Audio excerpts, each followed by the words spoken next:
Aquarius, November begins with the exact Pluto-Uranus square. Now, this energy has been in vibration for a couple years. It will continue. This is the third pass, but it's very intense right now, and it will continue through November. In fact, just 2 days after the exact Uranus-Pluto square, we have on the 3rd, November 3rd, the solar eclipse, the new moon in Scorpio. And this new moon in Scorpio is combined with Saturn right next to it, 2 degrees away.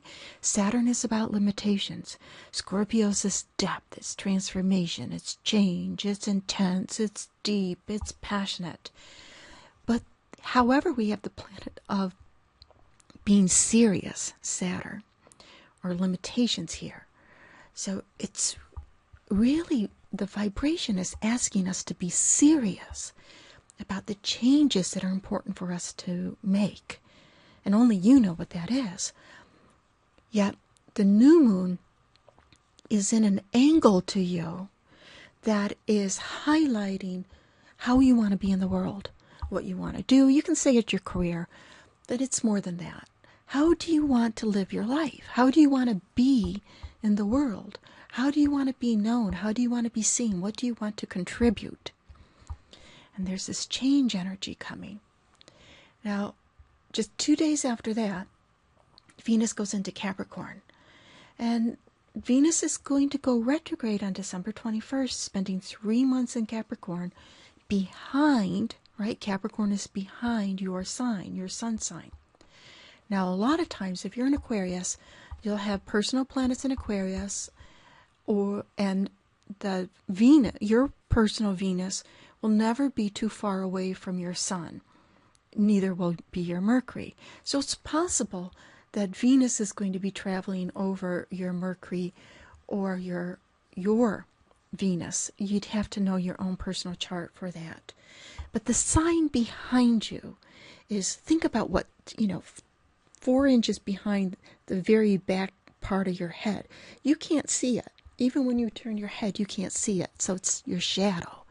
So there's this energy of understanding your shadow side, understanding where you can be your own worst enemy. But Venus is considered a good planet, a benefic planet, one that can bring maybe not huge blessings, but nice treats.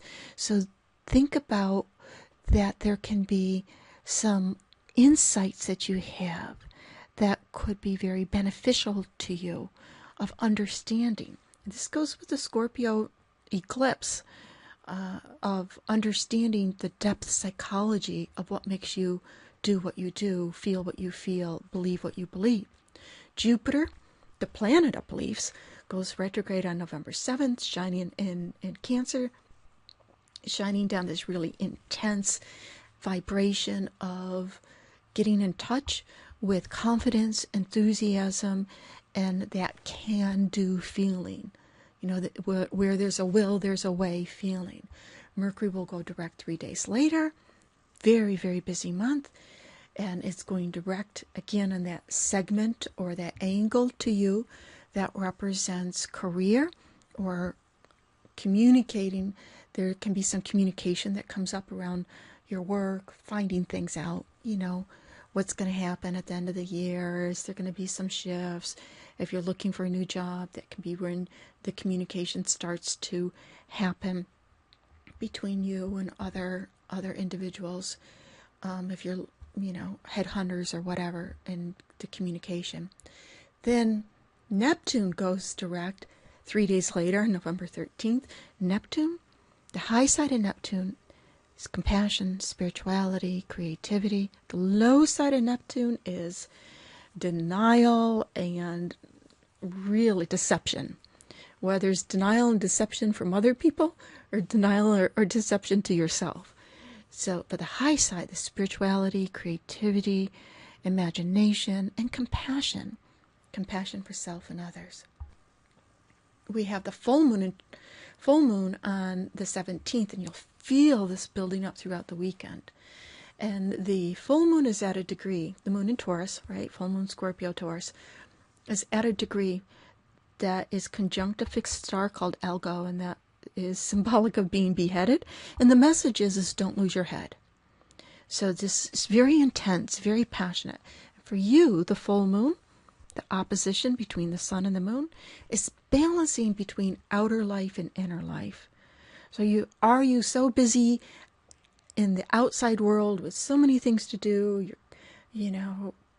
Tuesday I do this, Thursday I do that, the weekends are this. Do you not have any time for your inner peace? So find balance. It's about a balancing point. Chiron moves direct on the 19th. Chiron's coded as the wounded healer, and where that energy of Chiron, wherever in life things were unjust, or if only this, if only that, if only this didn't happen, if only this did happen, I would be able to, whatever you fill in the blank, right? And there's an acceptance when you can accept what was and move beyond. Chiron's in Pisces right now, after all. And even though, yes, maybe if things were different, you would be in a better place right now. But to understand there's some positive way that even in a deep, deep wound, you can become stronger, and it can make you can choose to make it be a better person. Now, November 19th is also the day the Venus crosses her shadow point.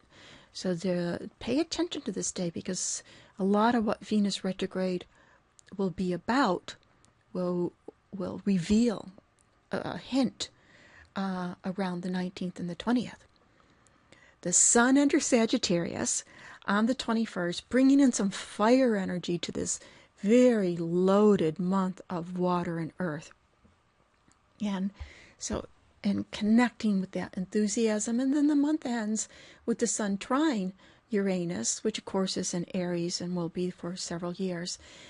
That flow, a trine is a flow energy. Catch the flow. What's the flow? Enthusiasm, belief, the confidence of being able to move through November into December, which brings us into the next new year.